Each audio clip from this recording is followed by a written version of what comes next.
आज हम लोग हैदराबाद में आए और हैदराबाद के ऑनेबल सीएम राव साहब से मुलाकात हुई। काफ़ी लंबी मुलाकात हुई, काफ़ी अच्छी चर्चा हुई। सबसे पहले मैं राव साहब का हमारी पूरी टीम की तरफ से बहुत बहुत शुक्रिया अदा करना चाहता हूं कि उन्होंने हमें हमारे साथ टाइम निकाल के मुलाकात की और इतना प्यार और सम्मान हम लोगों को दिया। I am all of us are very very very grateful to him. हमने अपनी पूरी बात उनके सामने रखी और जैसा भी उन्होंने कहा कि दिल्ली के लोगों को न्याय दिलाने के लिए वो, उनकी पार्टी और उनकी पूरी सरकार दिल्ली के लोगों के साथ है। ये बात केवल दिल्ली की नहीं है, ये बात देश के जनतंत्र को बचाने की है। जो अध्यादेश पारित किया गया है वो देश के जनतंत्र के खिलाफ है, संविधान के खिलाफ है। सो उनकी सपोर्ट से हमें बहुत ताकत मिली है और हम इस सपोर्ट के लिए मैं पूरे दिल्ली के लोगों की तरफ से उनका तहे दिल से शुक्रिया अदा करना चाहता हूं। हमारी सरकार दिल्ली में पहली बार जब 2015 में बनी थी, फरवरी 2015 में दिल्ली में हमारी सरकार बनी थी। फरवरी 2015 में सरकार बनी और 23 मई को, मात्र 3 महीने के बाद, मोदी सरकार ने एक नोटिफिकेशन लाके हमारी सारी पावर छीन ली 3 महीने में। तो अब ब्यूरोक्रेसी के ऊपर हमारे से पहले शीला दीक्षित जी की सरकार थी। शीला दीक्षित जी का पूरा कंट्रोल था ब्यूरोक्रेसी के ऊपर, transfer, posting, disciplinary action, creation of new posts. So जितने सर्विस रिलेटेड मैटर्स हैं, शीला दीक्षित जी का पूरा कंट्रोल था। हमारी सरकार आने के बाद 23 मई 2015 को उन्होंने नोटिफिकेशन लाके ये सारी पावर छीन ली। तो as a chief minister of Delhi I can not even transfer post, education secretary, health secretary, deputy secretary, मैं कुछ नहीं कर सकता।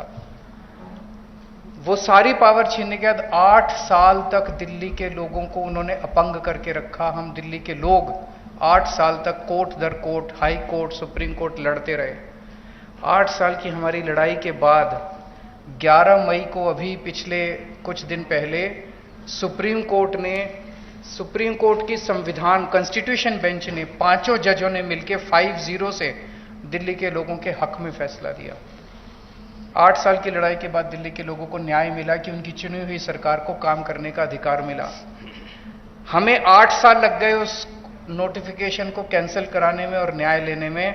उसके 8 दिन के अंदर 11 मई को ऑर्डर आया सुप्रीम कोर्ट का। 19 मई को मोदी सरकार ने ऑर्डिनेंस लाके सुप्रीम कोर्ट के ऑर्डर को निरस्त कर दिया, पलट दिया। पूरे देश भर में लोग कह रहे हैं कि जिस देश का प्रधानमंत्री सुप्रीम कोर्ट को नहीं मानता, सुप्रीम कोर्ट के आदेश को नहीं मानता, फिर न्याय लेने के लिए लोग कहां जाएंगे?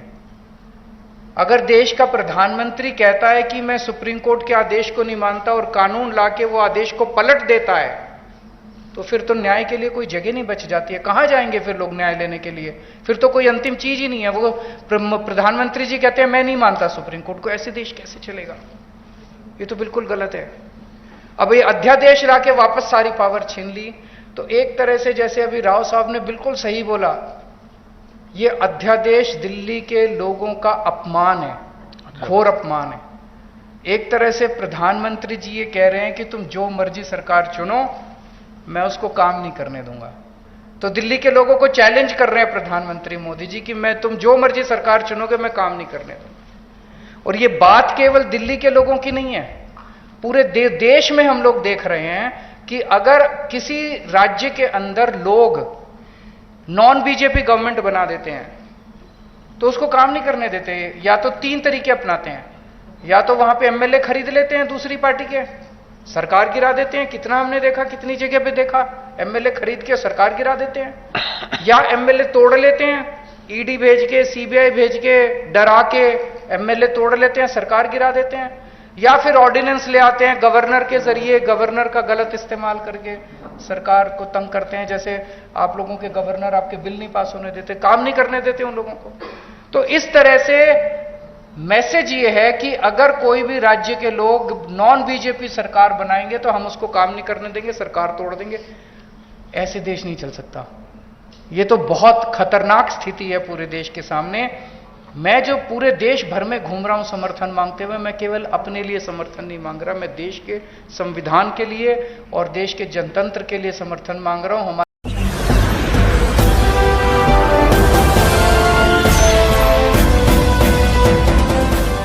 देख रहे हैं लाइव न्यूज 99, राष्ट्र सबसे पहले।